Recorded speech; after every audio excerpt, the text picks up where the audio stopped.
नमस्कार मित्रांनो, आज आपण मला भेटलेली माणसं या व्हिडिओ मालिकेतील दुसरा एपिसोड सुरू करत आहोत. या एपिसोडमध्ये मी सुनील दत्त यांच्याबद्दल बोलणार आहे. मित्रांनो, सुनील दत्त हे भारतातलं फार मोठं नाव आहे, महान व्यक्ती आहेत. चित्रपटांमध्ये त्यांनी केलेलं कार्य असो किंवा आरोग्याच्या क्षेत्रात त्यांनी कॅन्सरसाठी केलेलं कार्य असो किंवा राजकारणामध्ये त्यांचं कार्य असो, ह्या सगळ्या गोष्टीसाठी देश त्यांना ओळखतो. फार मोठं व्यक्तिमत्व होतं. आणि थोडीशी गमतीची गोष्ट अशी बघा की बाळासाहेब ठाकरे शिवसेनेचे जिथं राहतात तिथंच त्याच मतदारसंघात बाजूला जवळच सुनील दत्तही राहत होते. आणि शिवसेना जेव्हा एकदम फॉर्ममध्ये होती त्या काळात सुद्धा त्याच मतदारसंघातून सुनील दत्त अनेक वेळा लोकसभेच्या निवडणुकीला सहजपणे निवडून आले. मित्रांनो, सुनील दत्त यांचं सामाजिक कार्य पण फार मोठं होतं. माझा सुनील दत्तचा संबंध चित्रपटांपासून आला होता. मी अनेक चित्रपट त्यांचे पाहिले होते आणि सुनील दत्त हे माझ्यासाठी एक फार मोठं व्यक्तिमत्व होतं. 1980मध्ये औरंगाबाद शहरामध्ये जेव्हा अंजली टॉकीजचं उद्घाटन झालं होतं तेव्हा त्या उद्घाटनाला सुनील दत्त आले होते आणि त्यावेळेस मी त्यांना पहिल्यांदा जवळून पाहिलं होतं. कधी या व्यक्तीची आपली भेट होईल, ओळख होईल, मैत्री होईल असा विश्वासही वाटत नव्हता. पण ही गोष्ट घडून आली. झालं असं की 1998ला मी जेव्हा मुंबईत क्लासेस सुरू केले तेव्हा माझ्या मनात इच्छा होती की आपणही चित्रपट बनवला पाहिजे. आणि हा चित्रपट आम्ही बनवला. चित्रपटाचं नाव होतं बिनधास्त. चंद्रकांत कुलकर्णी दिग्दर्शित हा चित्रपट आणि फक्त महिला ॲक्ट्रेस, त्यामुळे या चित्रपट खूप गाजला. त्या चित्रपटाचं खूप नाव झालं. हा चित्रपट जेव्हा प्रदर्शित करायचं ठरलं होतं, तारीख ठरली होती 18 जून 1999 आणि मे महिन्यामध्ये आम्ही विचार करत होतो की या चित्रपटाच्या प्रीमियर शोसाठी कोणाकोणाला बोलवावं. तर आम्ही जी काही नावं ठरवली होती त्याच्यामध्ये एक सुरुवातीला बाळासाहेबांचं नाव ठरवलं होतं, नंतर गोपीनाथ मुंडेंचं नाव ठरवलं होतं. गोपीनाथ मुंडे येतोही म्हटले होते, पण ऐनवेळी काहीतरी अर्जन्सी आल्यामुळे ते येऊ शकले नाहीत. पण एक नाव आमच्या स्टाफमधून एका व्यक्तीने सुचवलं की सुनील दत्त साहेबांना बोलवा. म्हटलं फार मोठी व्यक्ती आहे, पण आपण त्यांना कसं बोलवणार, कसं हे करणार. तर माझ्याकडे त्यावेळेस एक मॅडम काम करत होत्या आणि त्या मॅडमनी मला सांगितलं की मी तुम्हाला घेऊन जाते त्यांच्याकडं, तुम्ही त्यांना बोला. म्हटलं ठीक आहे, तुमची त्यांची ओळख आहे का? म्हणे हो, ओळख आहे. आणि त्या दिवशी त्या मॅडमसोबत मी पहिल्यांदा सुनील दत्त यांच्या घरी गेलो. त्या मॅडमला ते ओळखत होते, त्यामुळे आमची त्यांनी बसायची सोय केली. बागेत बसले होते, आम्हालाही बोलावलं, आम्ही तिथं बसलो आणि त्या दिवशी आमच्या मनसोक्त गप्पा झाल्या. त्यांनी कबूल केलं की मी प्रीमियर शोला नक्की येईन. नंतर मग त्यांनी विचारलं चित्रपट काय आहे, चित्रपटात कोण कोण आहे. आणि मी जेव्हा त्यांना सांगितलं की या चित्रपटामध्ये फक्त महिला कलाकार आहेत, पुरुष कलाकार नाही, एक छोटासा रोल आहे पुरुष कलाकाराचा, त्याचाही तिथंच 2-5 मिनटात मृत्यू होतो, त्याला काही डायलॉगही नाही. तर ते म्हणे बहुत अच्छे, आप सिर्फ महिलाओं को लेके फिल्म बना रहे हो. म्हटलं हां. तर मग त्यांनी त्यांचा एक किस्सा सांगितला की म्हणे मी पण असा एक पिक्चर बनवला होता की त्या चित्रपटामध्ये कोणी फार कलाकार नाहीत, मी एकटाच होतो. पिक्चर माझ्यावरच सुरू होतो आणि माझ्यावरच संपतो. एक छोटासा रोल नर्गिसला होता, बस. त्या चित्रपटाचं नाव यादे. आणि त्याचा किस्सा त्यांनी मला सांगितला की म्हणजे पंजाबमध्ये माझा एक मित्र होता, माझा पिक्चर रिलीज झाला. मी त्याला फोन करून विचारलं काय रे पिक्चर कसा काय होता. तर त्या मित्रांनी मला उत्तर दिलं की पर्दे पे आप थे और थिएटर में मैं था, बाकी पिक्चर में कौन था. तर मलाही हसू आलं आणि त्यांनी थोडीशी कल्पना दिली की असे ऑफ ट्रॅक किंवा ट्रॅकच्या बाहेरचे चित्रपट चालवणं इतकं सोपं नाही. पण ठीक आहे, तुमचा प्रयोग आपण बघूया. आणि मित्रांनो, त्यांच्याशी इतरही भरपूर गप्पा झाल्या. त्यांनी अनेक विषय सांगितले, अनुभव सांगितले आणि मला त्यांची भेट खूप आवडली. म्हटलं एवढा मोठा माणूस आणि आपल्याशी एवढं बोलतो आहेत. आणि त्यांनी माझा नंबर वगैरे लिहून घेतला, मी त्यांचे नंबर लिहून घेतले. बरोबर 18 जून 1999ला सुनील दत्त बिंदासच्या प्रीमियरला आले. बिंदासचा प्रीमियर प्लाझामध्ये होता आणि प्लाझामध्ये फार मस्त वातावरण तयार केलं होतं पिक्चरच्या प्रमोशनचं, ह्याचं प्रीमियरचं. या प्रीमियरला जसे सुनील दत्त होते, तसे रामानंद सागर होते, तसे महेश भट होते, तसे अजून प्रमोद नवलकर होते आणि इतरही काही जनमान्य व्यक्ती होत्या.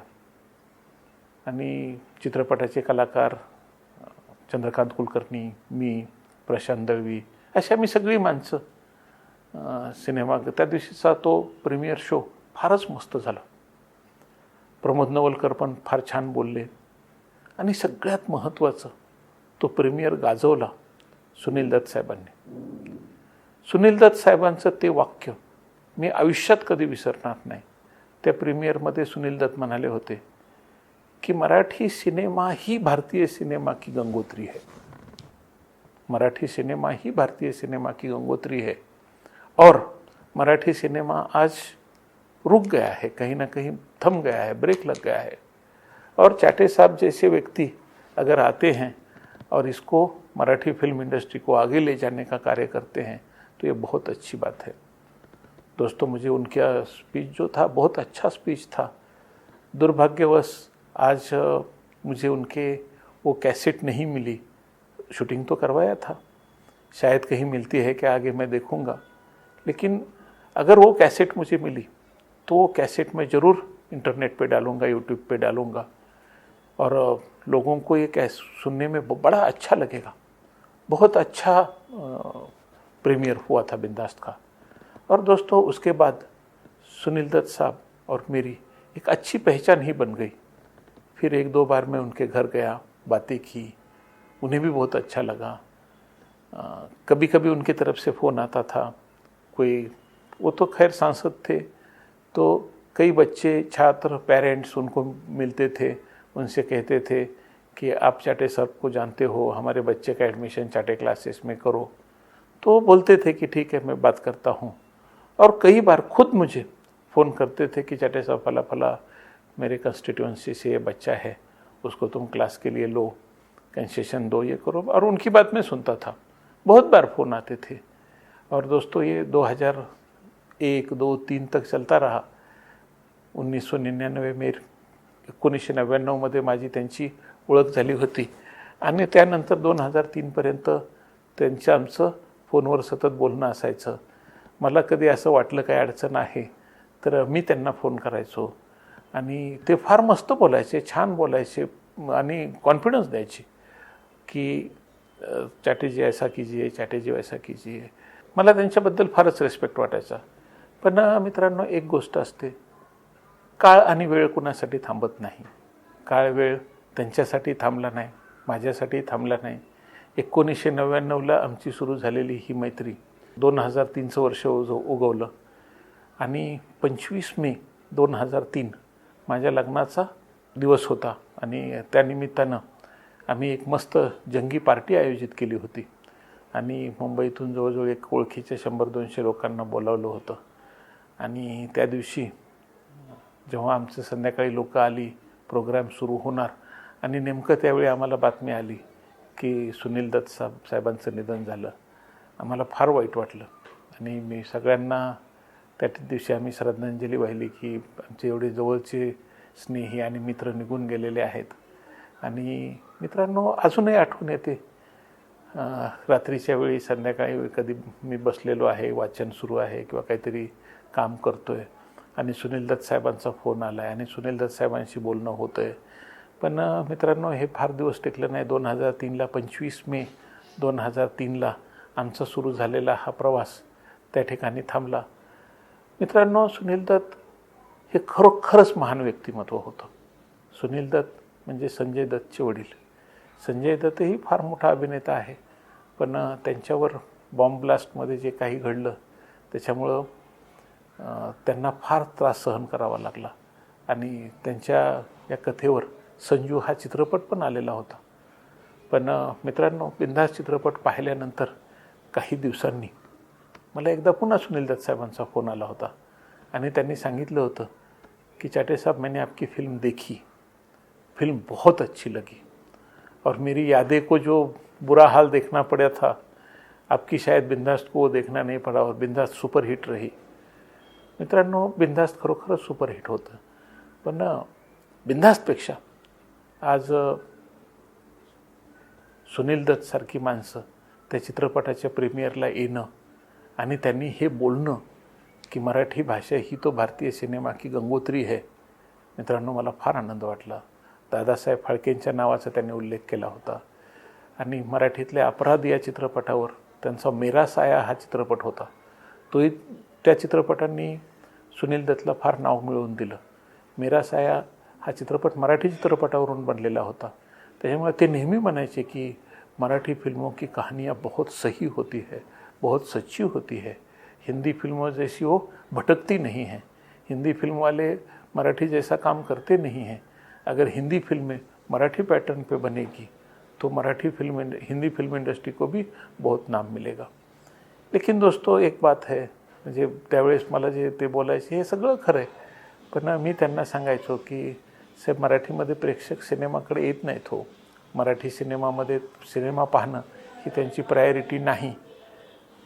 पण तरीही मित्रांनो, माझं बिनधास्त असो, चिमणी पाखरं असो, या चित्रपटांना एक माफक का होईना पण प्रेक्षक वर्ग मिळाला आणि माझ्या पहिल्या चित्रपटाला सुनील दत्त उपस्थित राहिले. आणखी मोठमोठी माणसं उपस्थित होती, पण त्यांचं हे माझ्यावर फार मोठं ऋण आहे. अजूनही कदाचित जगले असते तर नंतर भेटीगाठी होत राहिल्या असत्या. पण मित्रांनो, नियतीला एवढंच मान्य होतं. आणि त्या माणसाला, ज्या माणसाला मराठी चित्रपटांबद्दल एवढा जबरदस्त रिस्पेक्ट होता, तो माणूस आज आपल्यात नाही. या गोष्टीची कायम खंत सतावते आणि त्यांची कायम आठवण येते. आज या निमित्तानं सुनील दत्त यांच्या आठवणी मी आपल्याला सांगण्याचा प्रयत्न केला. पुढच्या एपिसोडमध्ये आपण एका नव्या व्यक्तीच्या अनुभवांसोबत भेटूया. तोपर्यंत नमस्कार.